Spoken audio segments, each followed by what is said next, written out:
All right. Hi, everyone. Thank you so much for joining us. We are at 63 people, which is very exciting. So we'll get started now, and as more people come in, I guess our group will just keep growing. I'll just start by introducing myself. I'm Jessica Prasnick. I'm one of the project managers for Immigration Partnership Winnipeg, and we've partnered with Elmwood Community Resource Centre to do a two-part anti-racism training.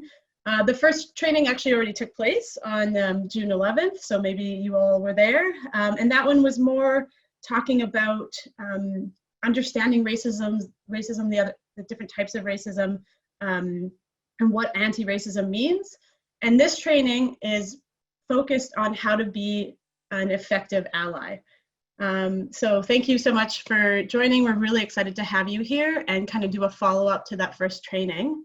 So I'd like to start by acknowledging that us organizers of this training are located on Treaty 1 territory, the traditional territory of the Anishinaabe, Cree, Ojibwe Cree, and Dene peoples, and on the homeland of the Métis Nation. So what that means to me is I'm extremely grateful to be able to have an opportunity to work on this land. And today, as we discuss anti-racism and allyship, we must really ensure that we incorporate and use the framework of anti-colonialism and ensure that's incorporated into our practices as allies. Before I move on, I really want to introduce our fantastic speakers. And if you weren't in the first one, you missed out, but I'll do a bit of a background into both of our wonderful speakers from Elmwood Community Resource Centre. So Lauren Barker is a registered social worker who has been working with individuals and families facing a variety of challenges since 2011. She uses a multi-model and strength-based approach to empower clients towards health and well-being. Lauren received her Bachelor of Social Work degree from the University of Calgary and is currently in the process of obtaining her Master's of Social Work degree from the University of Manitoba. Lauren has extensive experience in the field of crisis intervention and is currently managing the Women's Awakening program at Elmwood Community Resource Centre, where she provides group and individual counseling to individuals who struggle with trauma and domestic violence. Lauren believes that wisdom, growth, and healing emerge when individuals are provided with safe and affirming relationship in which to explore personal challenges. And then we have Tamika. So Tamika is a registered social worker, also waving, from the University of Manitoba. She currently works at Elmwood Community Resource Centre as a community resource and outreach coordinator. Within this position, Tamika is the first point of contact for many counseling requests as she conducts the intakes.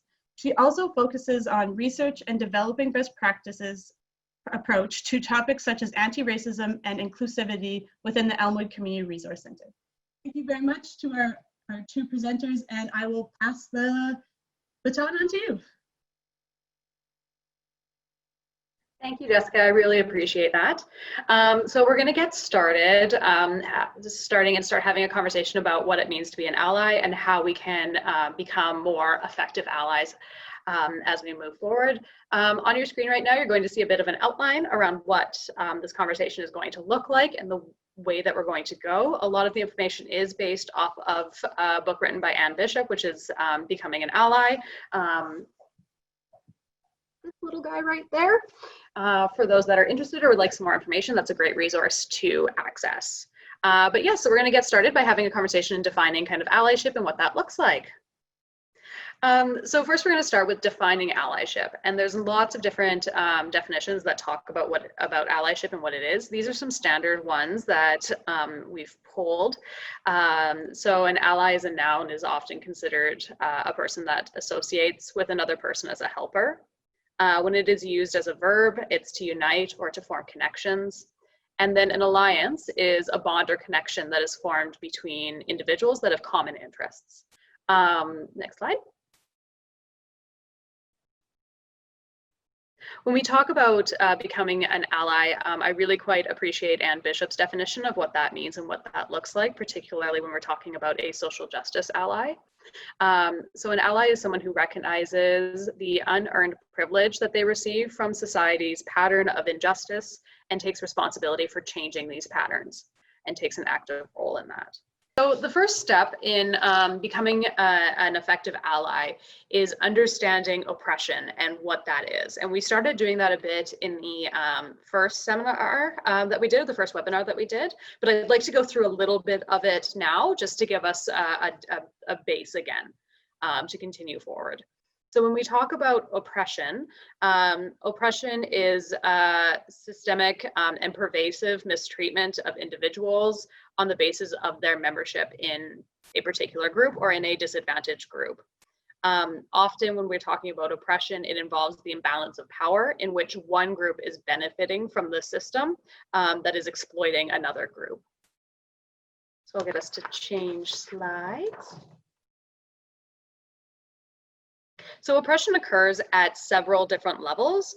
It occurs at an individual level. This is kind of within our own thoughts and beliefs and actions, things that we grew up with and that we were told perhaps by our parents, grandparents, or things that we picked up from society or from what was on TV at the time and what was, you know, those Bugs Bunny cartoons perhaps that you watched when you were younger. Those all had sort of messages that we picked up and have become embedded in the way that we think.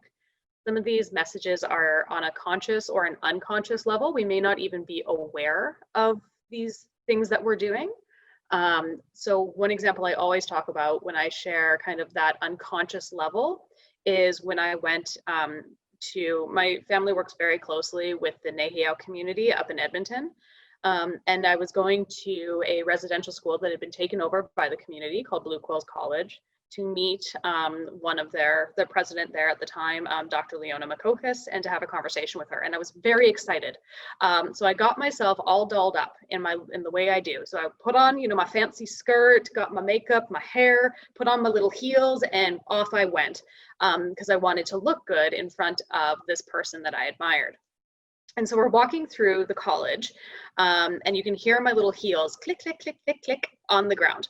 And my stepfather looks at me at that point and goes, "What are you wearing?" And I said, what's wrong? And he goes, "The nuns wore heels." And so in that moment, it never really dawned on me that I could inadvertently be triggering someone and inadvertently using my own privilege as a white woman walking through those halls in heels. And so that's a way that those types of things, because from my Western white frame, that's what you do to look presentable in front of someone.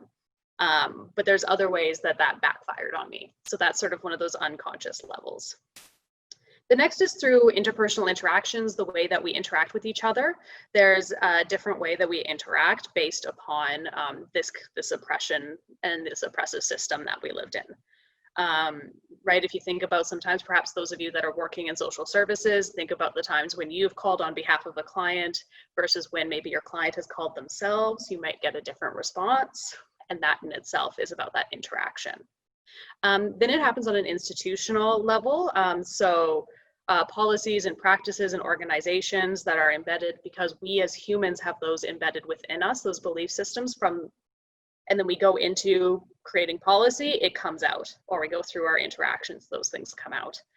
It's the same with structural, how these effects interact and accumulate across institutions and across history and continue to repeat themselves. The other area that it often plays out is culturally. So when we talk about what social norms are, roles, rituals, language, what music do we hear on the radio more often than not? What art are we seeing on our streets that reflects our belief systems? Those are all ways that oppression is continued to be internalized and one group is given power over another, because you'll see artwork and you'll hear music from one group and not from another. So we will move forward. So often the relationship when we talk about oppression is it's a relationship of power over another group. So one group has power over another, or one individual has power over another. Oh, there we go. Thought we lost the PowerPoint. So when we talk about the power over relationship, that is sustained through various different levels. So the first one is through political power. So by putting members of certain groups in positions where they can make decisions that affect the general population. So if we look at who our representatives are they representing only a small margin of the population, or are they representative of the whole population? right? Are we seeing lots of a mix of women, men, people of different backgrounds, ethnicities, immigration coming in and taking those leadership roles, right? And looking at that. And typically not. And what we've seen in the past and what we continue to see is people of a very narrow belief, a very narrow part of the population. So typically white heterosexual males end up in that position. It's the same, it's also sustained through economic power. So one group will have access to more resources than other parts of the other areas and other parts. And we see this all the time when we consider who are working marginalized jobs or lower income jobs. Typically they are people that are either people that are minority or those that lack certain access to education. That's all part of that economic power. Then there's the ideological power that is utilized, and this allows an individual or group to influence the other's concepts of reality. And this is done through culture, this is done through television, this is done through all of that kind of stuff, which projects this idea of this is better than that, right? So if we look at kind of the standards of beauty, what is more beautiful, white versus black, that kind of thing, and it continues to continue to be portrayed. And all of these things are maintained through some use of physical force. So they are typically backed by, whether that is by militia, military, police, threats of deportation, those types of things are all that physical force that keeps people in check and keeps people from breaking out of the system. So there are some specific belief systems which continue to promote and prop injustice. So there's the myth of scarcity. And this is the belief that there's not enough resources to go around, but however, the world does have enough resources to adequately, for everyone. The trick is right now, these resources are being dominated by the world's most wealthiest people, which is why it feels like there's not enough. So there's this idea of this competing need, and that there's not enough. So if more, for example, if more immigrants come in, then the belief will come, oh, but then there's not enough for my family. And so that's the myth of scarcity. The myth of objective information. So this is the idea that the belief is possible for a small group, particularly again, whites, heterosexual males, to observe and to study and to see the world without being influenced by their own bias and their own upbringing, which we're learning more and more is impossible. They're really, even if we look scientifically, there is no way that that can be objective, and there's lots and lots of research that talks about that, lots of objective, unobjective research that talks about that. But it's an idea that we are wearing glasses based on our upbringing and based on who we are and how we see the world and how we've interacted and taught by our parents to see the world. And that's very different for each of us, regardless of color, skin, those types of things. All of that plays a role. But no two, for example, there's quite a few white women here in our training. My experience as a white woman will be very different from another woman's experience, which we'll talk more about later. They're also reinforced by specific beliefs around stereotypes. So beliefs that all members of the group are the same, and we're going to talk more about what these stereotypes look like and how they manifest. By victim blaming, the belief that people are responsible for their own oppression. If you just worked harder, you wouldn't be where you are, that kind of belief system. The whole pull yourself up by your bootstraps, that's part of victim blaming. There's also the majority rule belief, or the perception that the majority of the population is on the side of the oppressor, which isn't necessarily true and is not always true, and often that type of things can be manipulated. And then the idea around separation, competition, and hierarchy. So the idea that we as people are isolated and we spend a lot of time with our own, what we consider our own or our group. And so we develop this idea around competing with each other, or that there's a hierarchy. All of these beliefs are maintained by a number of different things, by tokenism, so the idea of taking one individual from a marginalized group and placing them in a position of power, and then saying, well, if they can make it, so can you, which is typically not the case because all of our experience is different. processes of assimilation, which we see in Canada and continue to see in Canada from the beginning of when Europeans arrived here through acts of colonization and continued colonization. The private ownership of information. So this idea that what we own, our information is private, and that we can't share that information with others, or that somehow we own those information. And then as well as the private ownership of means to communicate information. So if we look at private ownership of media, who is running those media outlets, who are those people in charge? Are they representing the majority or are they representing the minority? And what does that look like? And then of course, violence or the threat of violence. So we're gonna go into a conversation a bit around stereotypes. So a lot of us have come into contact with tons of different stereotypes. We've heard of them about pretty much every group in the world. We've heard some sort of a stereotype. So just to be clear, when we're talking about stereotypes, what's going on is we think in terms of categories. And so we create from our experience categories that clarify and define the world. So what happens with kids is as they grow up, what happens with the science of the brain is they'll learn the word for horse. That's a horse. Then they might meet a cat and then go, that's a small horse. So they create these categories to make sense of the world. The major problem though with these types of categories, and what we tend to do then, is that it's a seemingly natural process. However, while our brains can be quite adept at categorizing inanimate objects, so this is a fruit, that goes with the fruit category. An orange is a fruit, we put it over there. An apple is a fruit, it goes over there. We run into problems when we start categorizing people, because people are much more complicated than animals or than fruit or than inanimate objects. And so that's partly where stereotypes come from. They come from our brain's need to categorize things. And often what will happen is we'll see one and then attribute it all to that. So that's where those are coming from. So if you're hearing those stereotypes, do question them, or if you have them yourselves, think about where did you hear that? How are you associating with that? Being aware of that. The next one is around prejudice.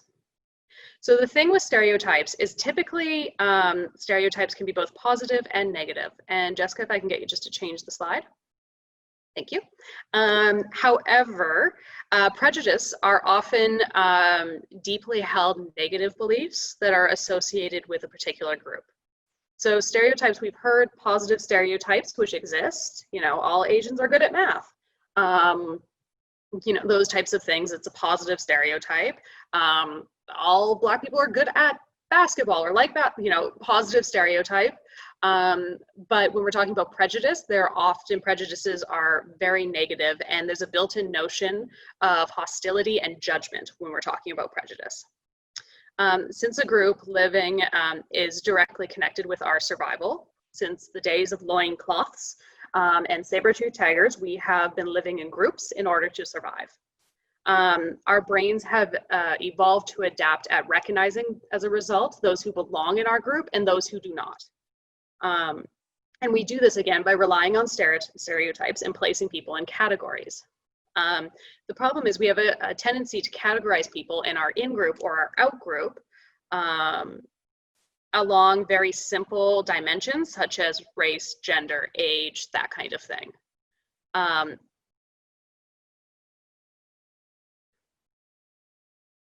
And so those types of ways are the ways that our body will, the way our brain will do that. The ends can be very, very inaccurate and not true, because people are more complex than the simple dimensions of race, gender, and age. When we talk about as well, when we're talking about sort of those positive stereotypes, those are often very much considered a microaggression and can be used in a very negative way, and can be used again just to put people into boxes, which is not the case. But really when we're entering into places of serious hostility, that's typically when it enters into prejudice. It can get very complicated when we're talking about it, and this is again a very simplified version as an introduction to how we're looking at it. Nina, did you want to add anything to that?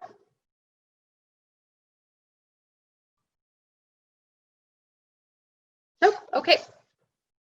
All right, so we will move forward. So what typically tends to happen is stereotypes will lead into prejudice.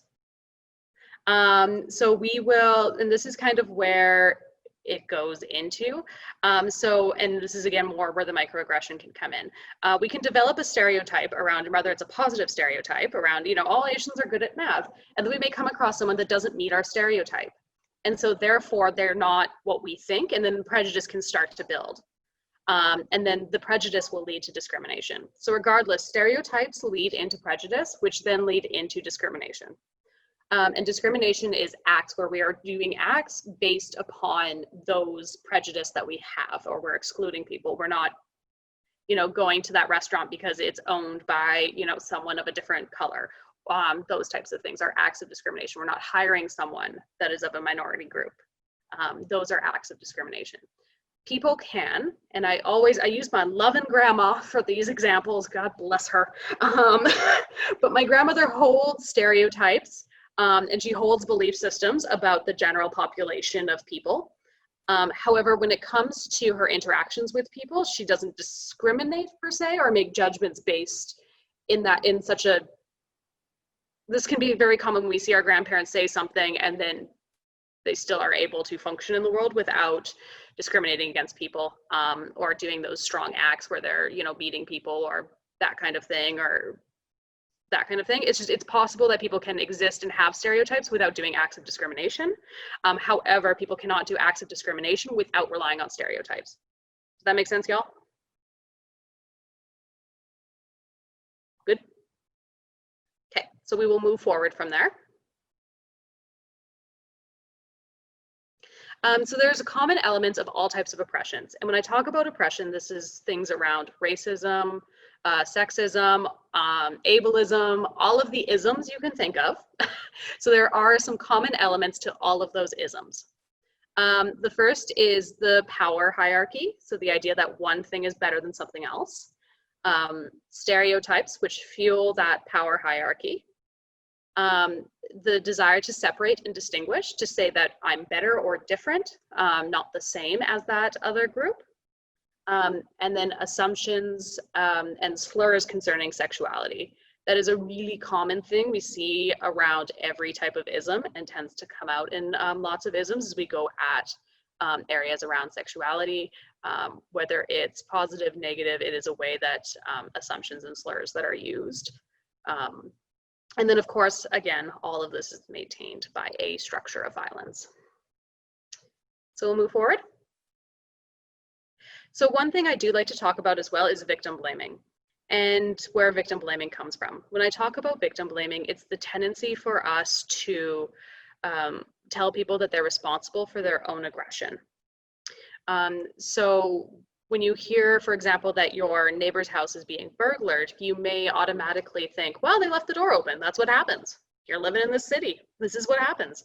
And that in itself is victim blaming. We're blaming the victim. It's really common when we talk about women and rape. What was she wearing? How much did she have to drink?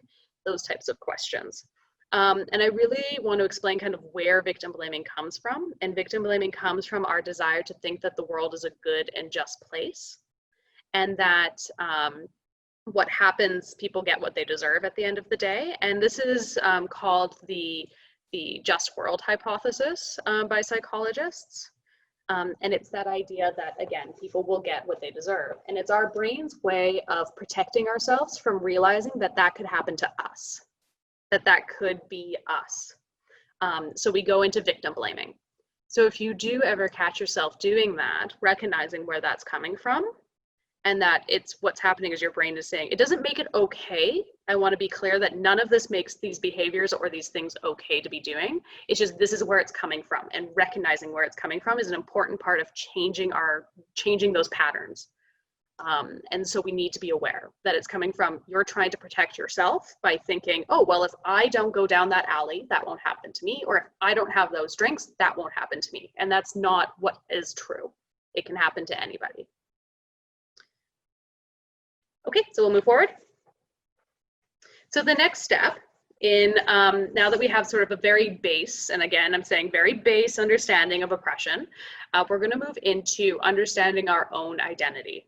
And that is really the next step when it comes to being an effective ally. We need to start with understanding ourselves and how we fit in this system. So we'll move forward. So first we're going to start with a video which discusses intersectionality. And so I'm going to let Jessica get that video up and running. University and an expert in the field of civil rights, Black feminist legal theory, and race, racism, and the law. On top of that, she's also the director of the Center of Intersectionality and Social Policy at Columbia University, which she co-founded in 2011, and also the co-founder of the African American Policy Forum. On top of that, she's the creator of intersectionality theory. We're so glad to have you. It's a pleasure to be here. Thank you. And speaking of intersectionality, that actually leads us right into our first question. For the students who may not know, what is intersectionality? Can you define that for us? Well, I have to practice my elevator version of it, but intersectionality is basically the idea that we experience life, sometimes discrimination, sometimes benefits, based on a number of different identities that we have. So the basic term came out of a case where I was looking at Black women who were being discriminated against, not just as Black people, not just as women, but as Black women. So intersectionality was basically a metaphor to say, well, they've got race discrimination that they're facing coming from one direction, they've got gender discrimination coming from another direction, and they're colliding in their lives in ways that we don't really anticipate and understand. So intersectionality is basically meant to help people think about the fact that discrimination can happen on the basis of several different factors at the same time, and we need to have a language and ability to see it in order to address it. I know my journey to women's and gender studies was based on intersectional factors. Like, I'm Jewish and I'm a woman, and and being raised in a Reformed Jewish family with a female rabbi was a huge. It really informed my feminism. Yeah. And I was wondering, what was your journey to women's and gender studies and intersectionality? That's a wonderful question. So I was raised by a mother and father who were deeply involved in the civil rights movement. We talked about social justice at the dinner table every day. When I came home, my friends used to tease me because I had to study for dinner. Like, my parents wanted me to talk about, what did you learn today? What did you observe today? How do you defend what you think? No pressure. No pressure, exactly. So that's the household that I grew up in.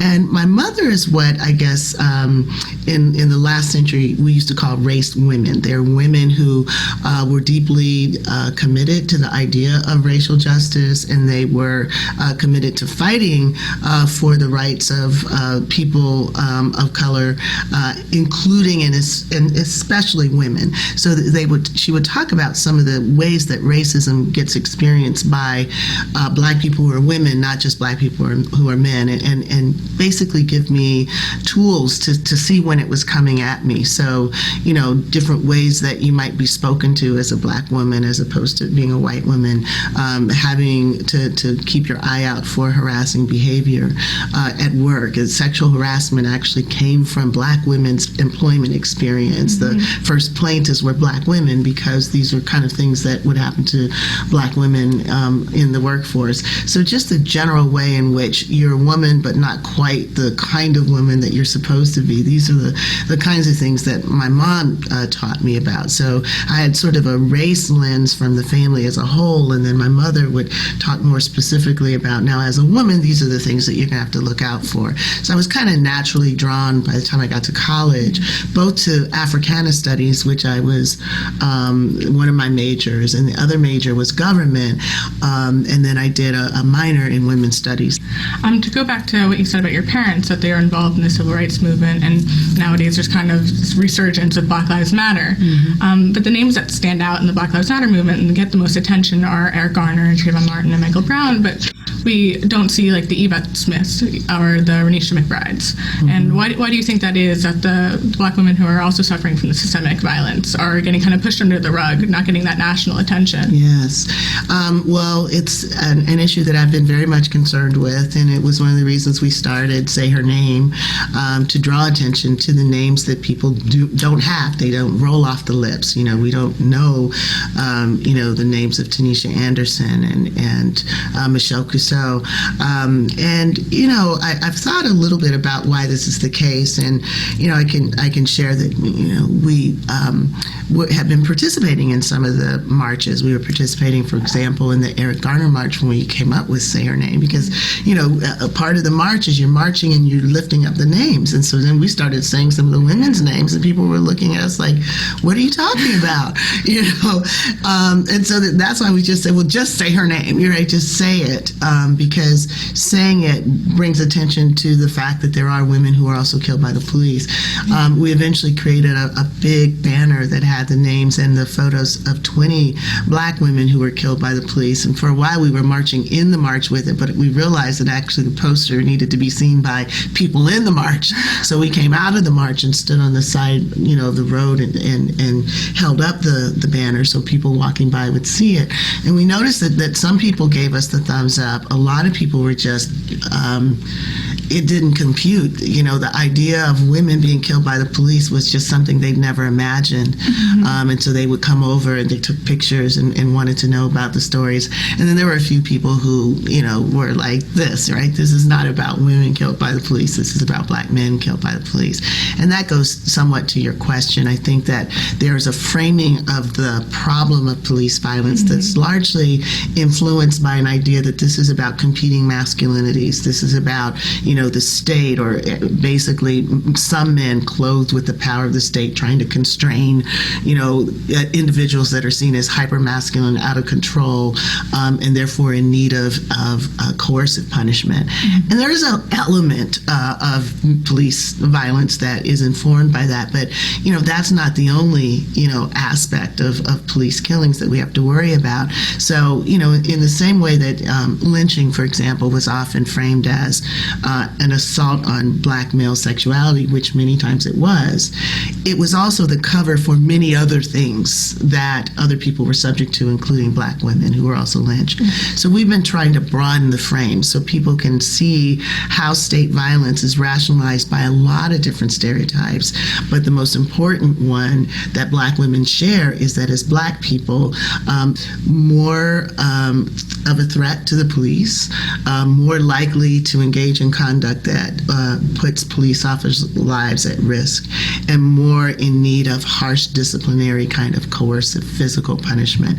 And we see this in cases that Black women have experienced in their homes, in their bedrooms, around the corner from where they live, in their cars, everywhere. Perfect, thank you. Thank you. So next slide, please. So intersectionality, just kind of a brief overview of what you heard, was developed by Kimberly Crenshaw, the woman that you saw in that video, to understand the ways that the multiple aspects of our identities kind of intersect together and create a unique experience. Societal privilege and oppression are complicated by the fact that our identities, that by different parts of our society, that are different parts of our identities may be marginalized or privileged. And as a result, that can be very complicated. So for example, what I talk about for myself is I am a white woman. So I experience a level of oppression as a woman, but I don't experience the same level of oppression as a Black woman does, as a Indigenous woman does, as a Latino Hispanic woman does, those types of things. The concept captures the various dimensions of an individual and will kind of explain that experience is different based on these different factors. So next slide. So this is a quote that Kimberly Crenshaw stated, and that photo there that you guys can see is all of the different aspects of our identity that we can consider. And these are only some, not all. Our identities are very, very complex. And so one of the big ones that I talk about that sometimes people don't think around is when I talk about my appearance, I am a very, very, very short woman. I am 5 foot nothing. And so as a result, I find particularly men treat me a little bit differently because I am so short. There's an association with short and young, and therefore young and unexperienced, or young and not worth hearing out, those types of things. On one occasion, I had a gentleman come up to me and pinch my cheek and ask me what grade I was in, to which I responded third year university. And then he stepped back and looked shocked. But those, right, that is a way that, because of the way I interact in the world, I interact a bit differently because I'm so short. And it would be different for somebody else, right? I have a friend that is in a wheelchair. And she has people that come up to her on the street and tries to heal her as a result. And while she appreciates that people care enough to try and pray with her to heal her, for her that's quite offensive. And so there's ways that we interact and the world interacts with us based upon these identities that we hold. So this quote by Kimberly Crenshaw is, identity isn't simply a self-contained unit. It is a relationship between people and history, people and community, people and institutions. So my experience as a white woman now would be very different from a white woman in the 1950s, say, or in even the 1990s, right? And so that also plays a factor. All right, so step 3 is understanding ourselves as oppressors. So now that we've understood our identity, we need to understand ourselves, regardless of the background. We play a role as, again, we need to understand who we are as oppressors of other people. So we will start with this little video. It's really cute. I love it. That explains what privilege is.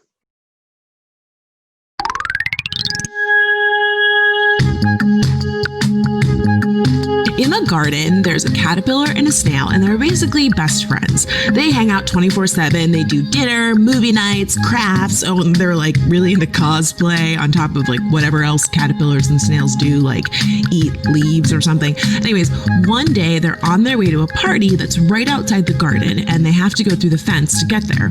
So the caterpillar goes right through, but the snail is stuck. Her shell is just too big and it won't fit under the wire. So she's like, crap, I can't get through. Maybe like, can you lift up the wire, or maybe we can build a little bridge or something? And the caterpillar's like, dude, just go under. But she can't. There's just no way that the shell is gonna fit. And the caterpillar's like, go under, come on, we're gonna be late and I'm trying to hook up with that super cute ladybug. But it's not happening. The shell will not fit under the wire. And at this point, Snail's getting kind of frustrated because it's not like she doesn't want to go to the party, but for some reason, Caterpillar just isn't getting it.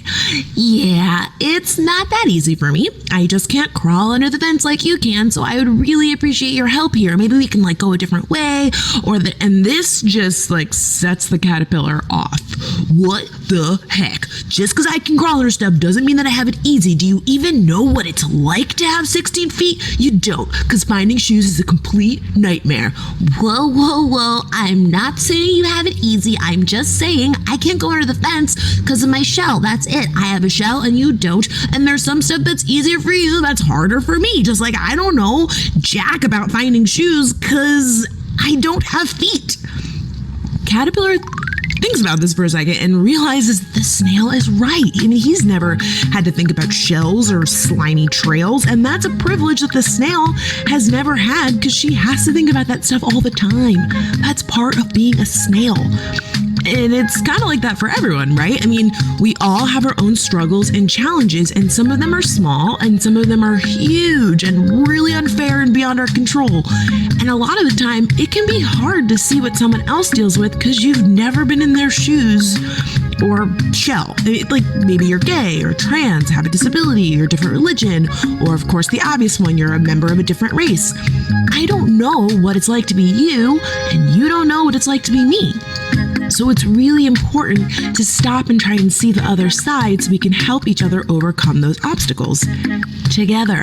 It's like sometimes you're the snail and sometimes you're the caterpillar. Oh, yeah. Okay, so then the snail and the caterpillar figured out that if they went to the other side of the garden, they could get through a little break in the fence. And while it took a little longer to get to the party, they did the trip together, which is what made it so great. So they got to the party, the caterpillar hooked up with the ladybug, snail taught everyone how to do the wobble, and the party was everything. The end. This video was illustrated by the very talented and lovely Kat Black and written and narrated by yours truly, Cheska Lee. Please check out Kat's channel and don't forget to subscribe. Bye! Perfect, thank you. So that's a really simple explanation of looking at a very complex thing when we're talking about privilege. Privilege refers to sort of the automatic unearned benefit that is bestowed upon people of dominant groups based on their social identity. And privilege is often invisible to those who have it because we don't interact with those that do not have it. We're very isolated, and the system is set up that way to keep it going that way. A lot of times our privilege can be based on tons of different factors. They can be based around our race, ethnicity, but our gender identity and expression, to our sexual orientation, mental and physical abilities, marital status, our relationship, whether we have children or don't have children. All of that can play a role in whether we are in an environment that provides us with more or less privilege. We live in a society which right now is set up to privilege a very few particular group, which is unfortunately the white heterosexual males, and being aware that that is the way that that is set up. It doesn't necessarily mean that those people of privileged groups didn't work hard for the things that they have. It just means that they didn't have to think about the shell as perhaps, say, a Black female has to think about the shell, right? It's just a different experience, and being very aware of that. So we're going to continue forward.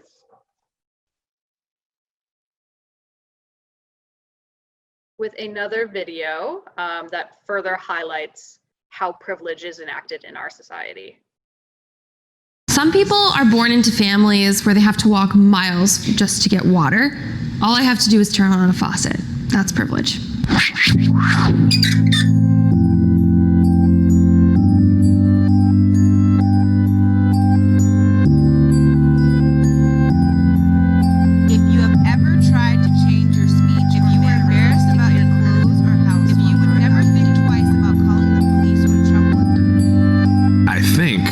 Is when some people have some things and other people don't have things. I feel privilege is something that you don't even really have control over. I think it'd be silly for me to say I don't have a fair amount of privilege, considering like the country I live in and the job I get to do and the college I was allowed to go to. I suppose being a white male will help me end up somewhere towards the front, but I'll take a few steps back from being gay. I don't think I'll make it to the front. I think I'll maybe be in the middle. That's just a gut feeling I have. If your parents work nights and weekends to support your family, take one step back. If you can show affection for your romantic partner in public without fear of ridicule or violence, take one step forward. If you are embarrassed about your clothes or house while growing up, take one step back. If you have ever been diagnosed as having a physical or mental illness or disability, take one step back. If you have ever been bullied or made fun of based on something you can't change, take one step back. If you get time off for your religious holidays, take one step forward. If you came from a supportive family environment, if you can see a doctor whenever you feel the need, if you are able to move through the world without fear of sexual assault, if you took out loans for your education, if there were more than 50 books in your house growing up. So these are your final positions.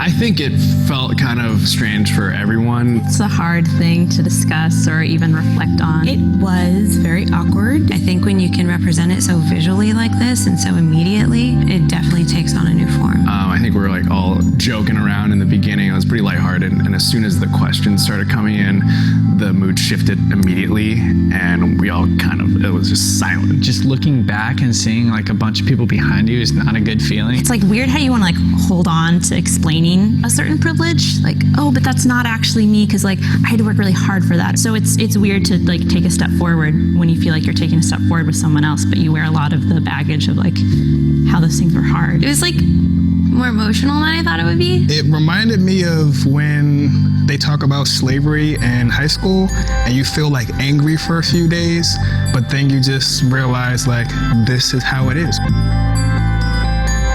For me, it was kind of frustrating almost to look back and see how much further some people were behind me, and realizing that, you know, a lot of that stuff, no amount of hard work or even legislation can make up that gap. It's interesting being an Asian American because you're not really sure where you fall on the spectrum of privilege. I know that for me, one of the reasons I ended up so far back was that there are questions around safety as an African American, as a woman, as a gay woman.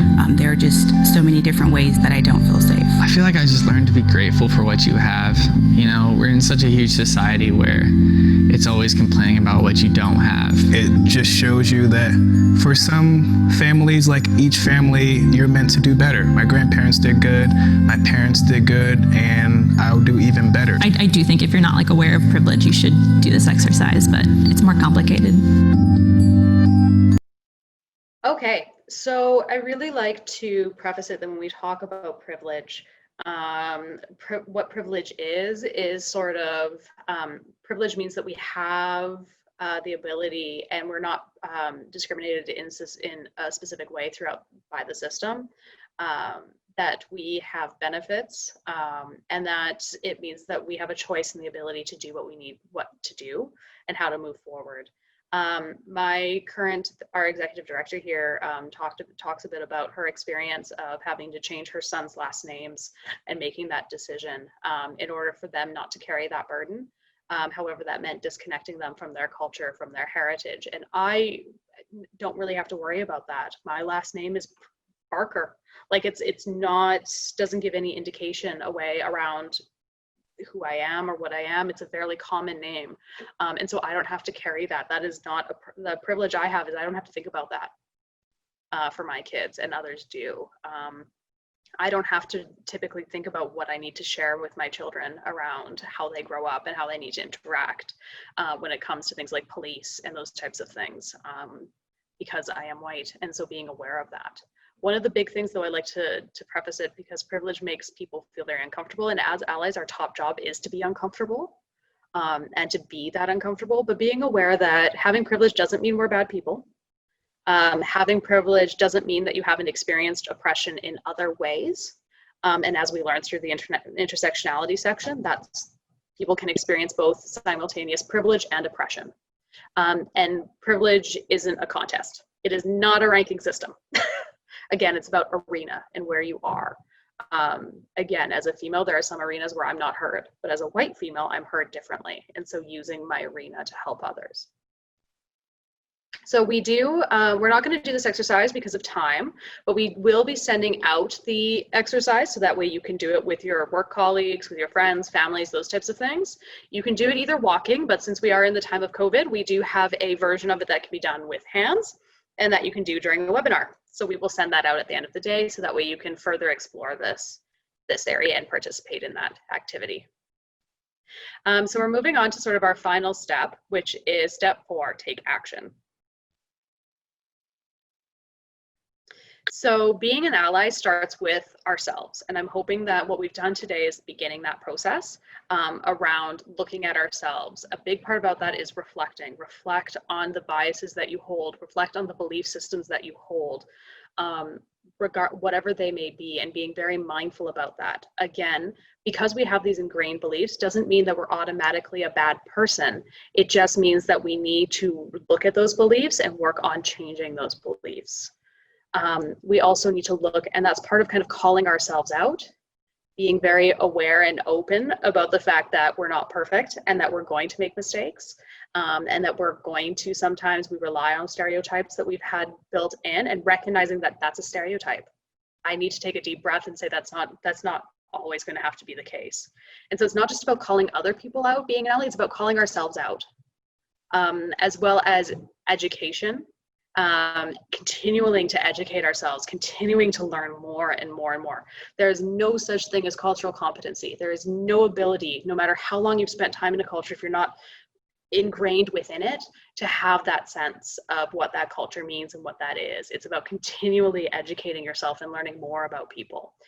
Because even though two people from the same culture They have vastly different experience because of the other dimensions that we talked about. They may be born with a mental disability or invisible disability. They may be born to higher economic status than others, right? So being aware of that, and that changes those experiences of those individuals, as well as being brave to put ourselves out there, being brave to ask for feedback, being brave to go out and participate.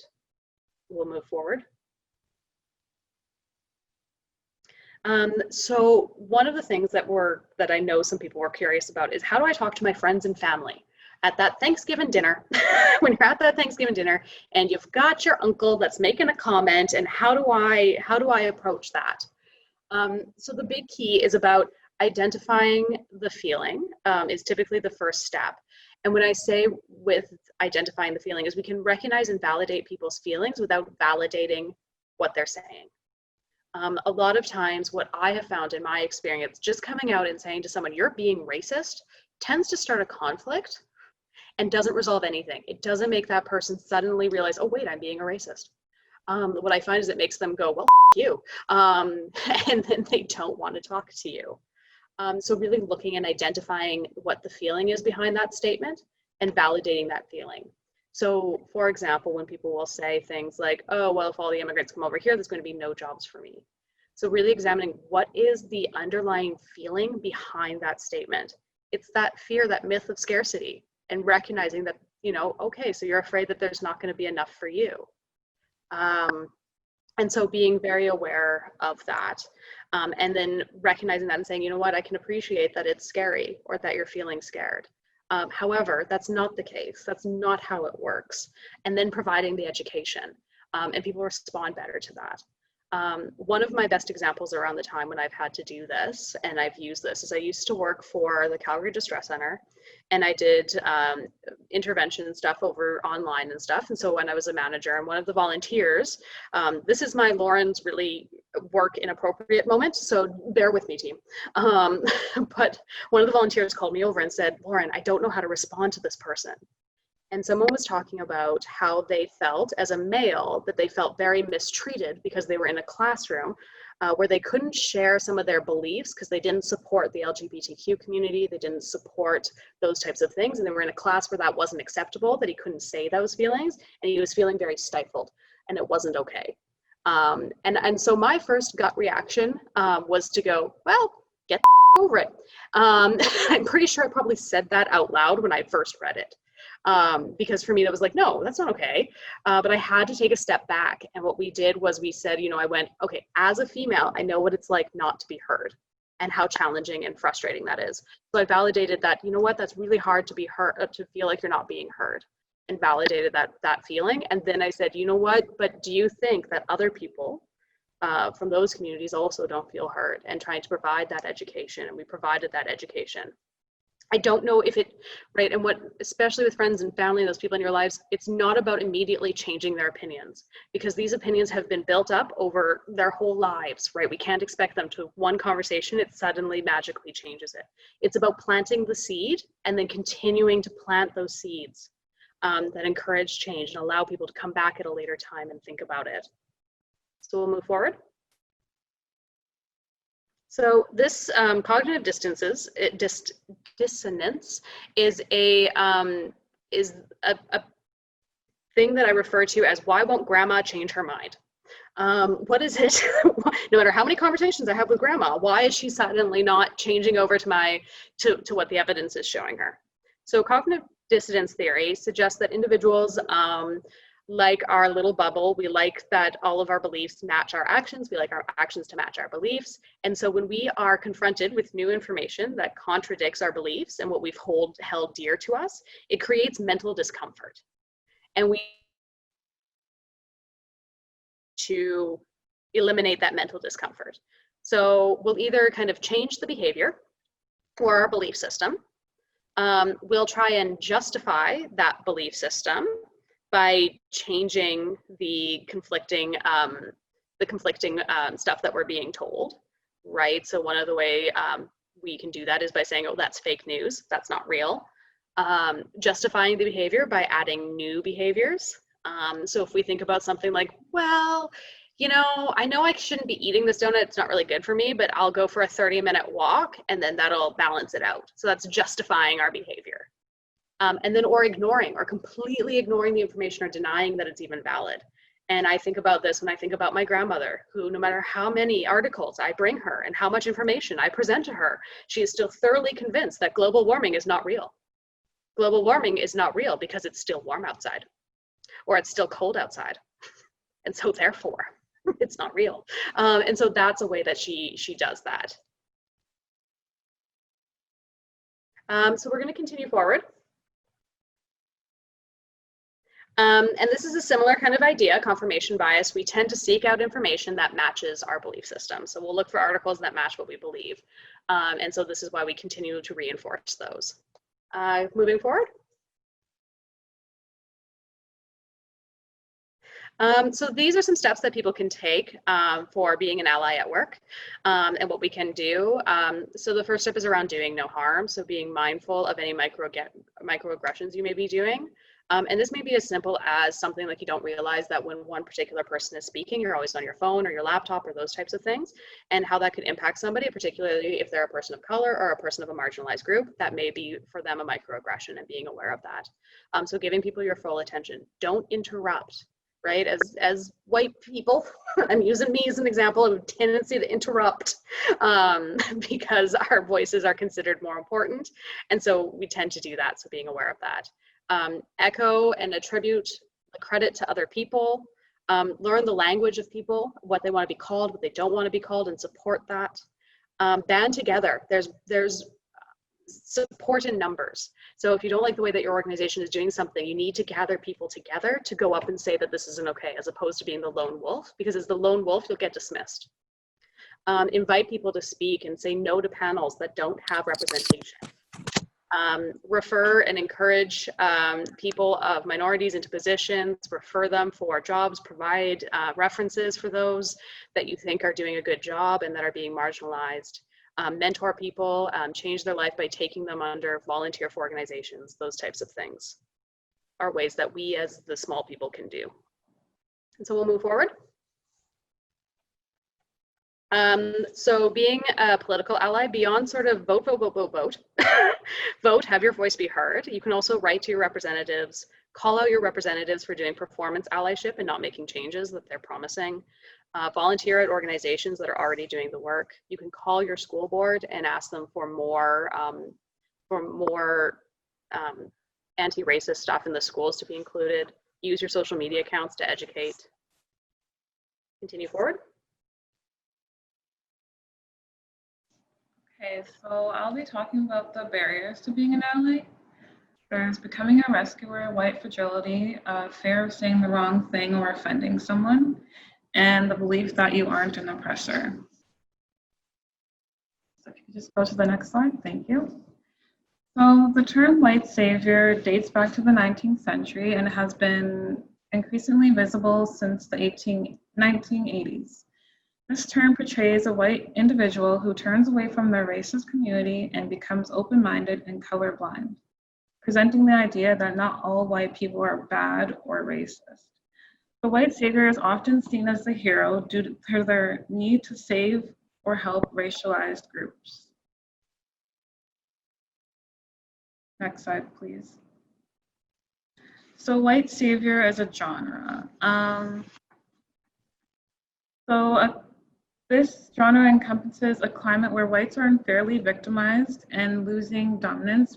Many people are exhausted with talking about race, and there is a latent desire to see evidence of interracial reconciliation and amenity. Films that showcase strong, kind white characters assisting non-white, down-on-their-luck characters to deliver just the right touch. For example, The Blind Side. I think that movie came out when I was about 12, and I didn't realize the white savior aspect of it. It was actually my favorite movie until I learned about the white savior aspect in it. So the problem with movies like these are that the viewers perceive the white characters as smart, kind, and dedicated to helping underprivileged people of color. As a result, characters of color become secondary in their own stories and look like they can't help themselves. without the hand of the white individual. Some of these movies are based on true stories, although they take a Hollywood approach that dramatizes scenes to re-emphasize the white savior idea. So moving on to the next slide. How can we be an ally without being a rescuer? So we should embrace the role of being the sidekick. So I will ride in the sidecar. I will not lead, I will listen. I will question the utility of my utility belt. Technology and gadgets are helpful sometimes, but they do not address the root cause. I will welcome my sidekick slaps, which means I will make mistakes, and when I do, I will welcome correction and take responsibility. I will explore my dark side. I will ask, do I want to end oppression? Who would I be without it? What would I do? I will be the constant understudy. I will always be learning and seeking a deeper understanding of my role in the story of oppression, and this is an ongoing process. So on to the next slide. White fragility is also another barrier to being an ally. So this term was coined by the sociologist Robin DiAngelo, who wrote the book that you see in the picture on the side. It confronts the defensiveness, arguing, awkwardness, silence, and anger that some white people display when confronted with matters of racial inequality and injustice. It can be seen in situations, next slide please.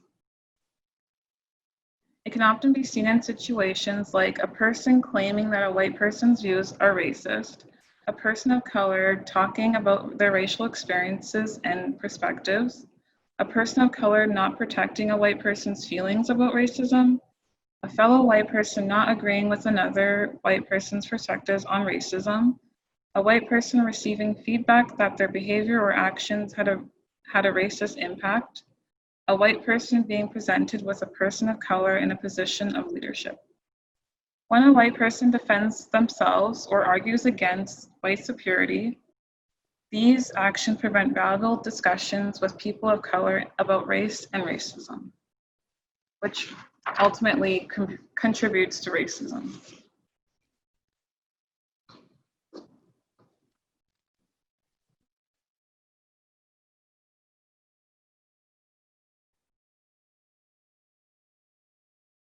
Thank you, Tamika. And so this is one slide that I get very passionate about.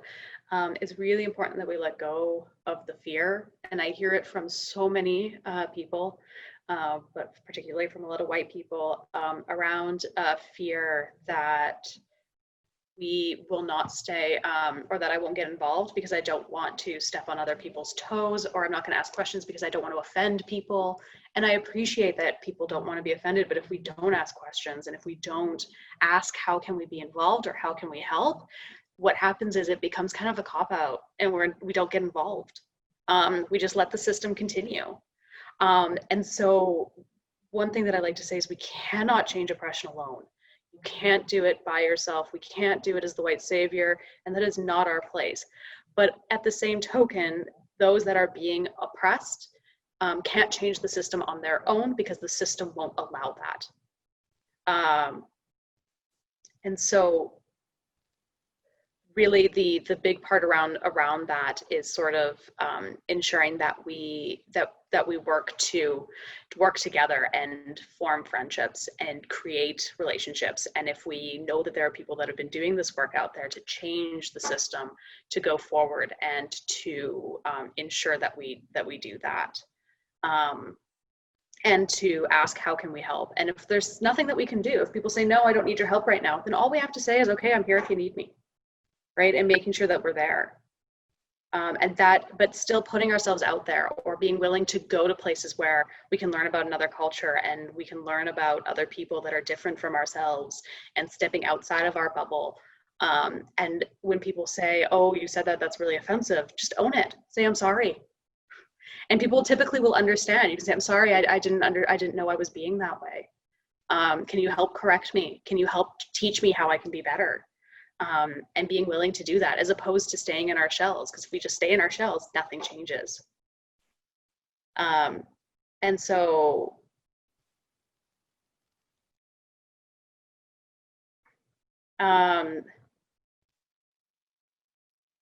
I mean, yes, it's really important that we make sure that we educate ourselves as white people and that we do the work, because it's not their job to teach us. But from my experience, in order to really learn, sometimes you have to go and ask questions. And so that's what I mean. Sometimes you have to say, I want to participate. For example, as a white person, I've said, you know what, I really would like to learn more. What can I do? How can I learn more? I've done the research online. I've read the books, but I still feel like I'm missing a piece of it. You know, I hear that you're doing a Sundance ceremony. Is there a way that I could help with it, or that I could come and watch or be witness to it? And what I found particularly with my experience with the Indigenous community, is they'll say, yeah, of course, here's what you need to know. And so it's not about us asking emotional labor, because we can do a lot of that work, but sometimes it's about saying, I've read all the books, there's only so far that the books can take me, and forming relationships, and going out to others. And, you know, what I've learned from that is through those ceremonies, I've gained lots of knowledge about myself more than anything. But I've also formed relationships with people that have said, hey, we're doing this work on this, we're writing, what we did was we did an evaluation thing around how do we evaluate programs from an Indigenous worldview. Lauren, could you help us write this? Or we need someone else. We need another person on the team. Are you available? And then I got to be a part of that and learn more through that. But I didn't invite myself on that project. And so that's kind of part of it. But it was because I went out and made connections, then I was able to help further their change. And so a lot of doing this in a way that doesn't sort of center ourselves as white people, is recognizing kind of our role and what it is that we need to do and what it is we need to play. Right now, with the surgence of sort of Black Lives Matter, there's nothing wrong with wanting to participate. There's nothing wrong with wanting to attend rallies and protests, but it's understanding what is my role at the rallies and protests, and what do you need from me, and going there and saying, what do you need? So we're going to move beyond this, just because I'm mindful to answer questions in the next little bit. I just want to make sure that we move forward beyond, that we can move beyond. So we're gonna just leave the room available for some questions now. I see that there was questions around, are there times when it's best not to validate sort of the emotions behind racist statements? And yes, there are times. And I always say that there are times, but you have to be very mindful about, are we creating situations which are unsafe for people? So if we're seeing it on the street and things like that, being very mindful around, if I, go in and say, you're being racist, stop it, is that might help or that might hurt. So be very mindful about what's going on around you. I always say it's better to name it when it's coming from a place of cruelty and not of misunderstanding.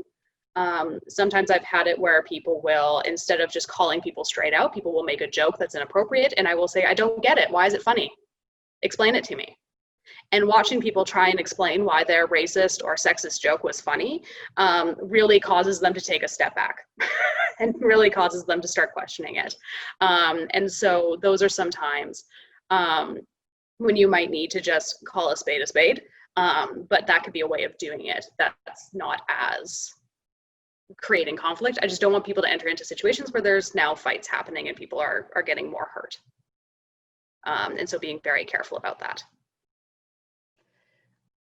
I will also add to that. So in those cases, yes, I agree with Lauren. Making sure your safety is you're safe and the environment is safe, and you're also ensuring that the safety of the target person. I'm not calling the victim the targeted person, but also if you can call it out.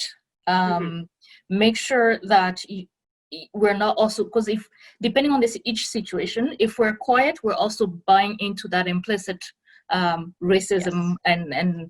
and we're allowing it to happen. So whenever it's safe enough, and depending on the situation, I would say ensure that the safety is first, but then call it out if you can, and then also use it if you know that person, use it as a teachable moment for them to understand that their behavior, their action, their words may be coming from a place of racism or a place of oppressing another person or marginalize another person. Mm-hmm. And yes, and I want to be very clear that when I say validate the feelings, that you don't leave it at that. Don't leave it at, oh, that must be like, that's hard. No, then provide the education. The reason I say validate first is because it allows that other person that may be saying something that's inappropriate to sort of ease up a little bit and let their guard down to hear the education. Otherwise, then you're just entering into a and so that can be a way to call it out that will allow somebody to hear what is being said. So yeah, but I agree. Yeah, call it out and still educate people. Please, please. I don't mean don't do that. Do that. I'm just going to quickly step in here because we are at 7. So we do know that we said that the training was 2 hours, and like, way to go, Lauren and Tamika, for like getting it finished at 2 hours. The 2 speakers will stick around for another half an hour. So we want everybody to know that if you have to go, please feel free to go. But if you want to stick around for the Q&A session, please do so. And just before people go, Jessica, I just really want to reiterate, this is not a be-all, end-all. Being an ally is a lifetime of work. I am far from an expert around being an ally. I call myself out daily when I'm doing things that I shouldn't. And so just being aware that I can't, like, there's no expert in this. Or I haven't met someone it's a lifelong work. It's a lifelong journey.